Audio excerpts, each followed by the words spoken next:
That never happened. You remember it clearly. The fight, the words, the fear, the incident that changed everything. You bring it up and they look at you like you're insane. That never happened. You're remembering it wrong. You were such a happy child. Welcome to Gaslighting about your childhood. Here's why they're rewriting history and why you're not crazy. Let's be clear about what's happening here. They're not just misremembering. They're not just seeing things differently. They're actively rewriting history to protect themselves.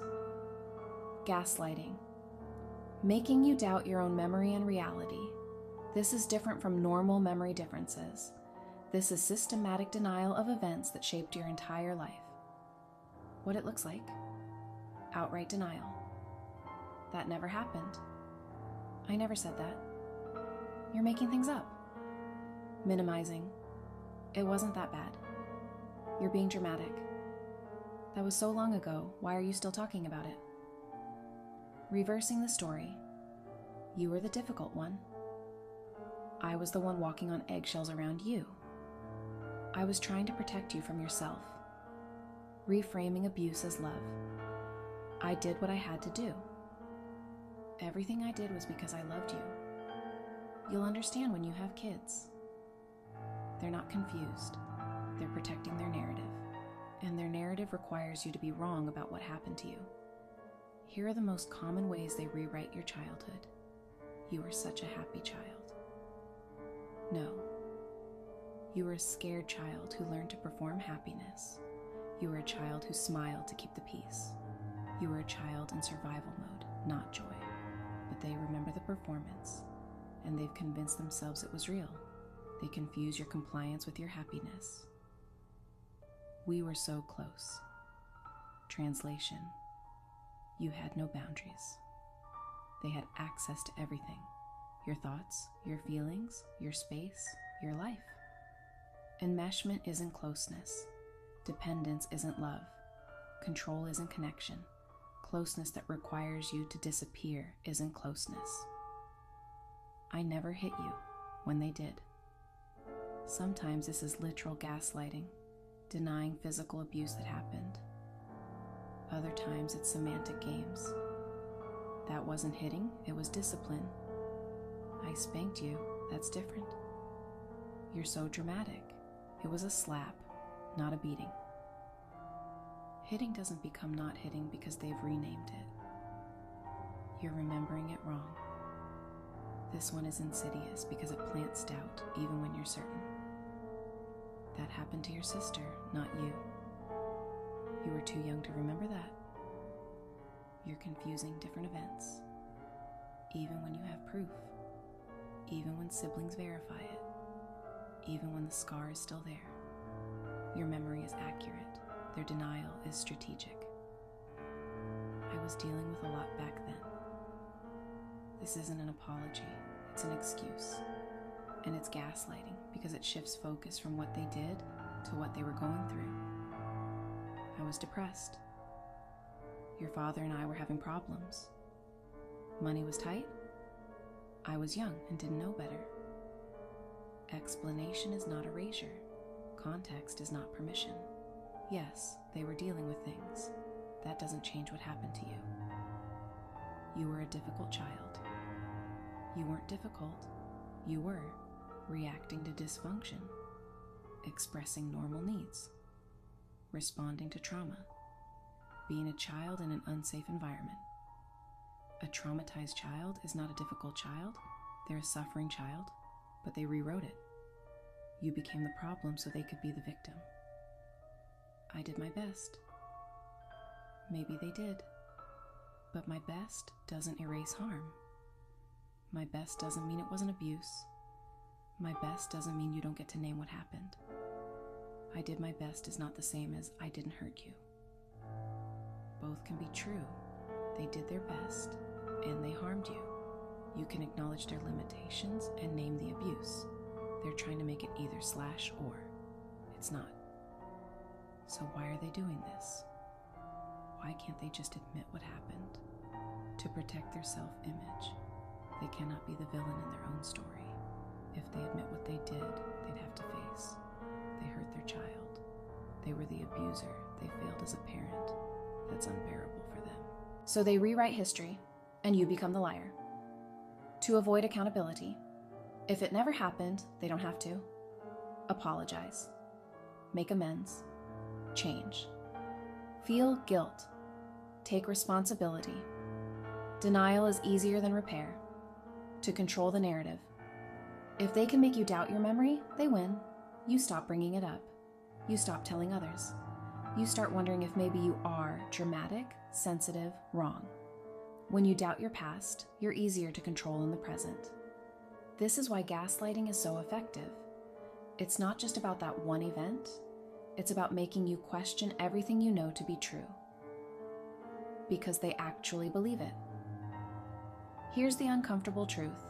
Some of them have genuinely rewritten their own memories. They've told the story so many times, I was a good parent, you were a happy child, that they believe it now. The lie became their truth. But it's still a lie.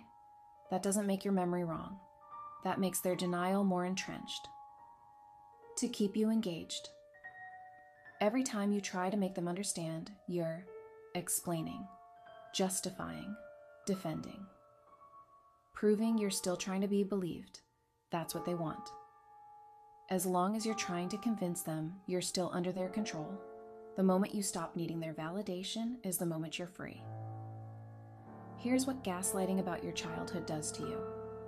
It makes you doubt everything.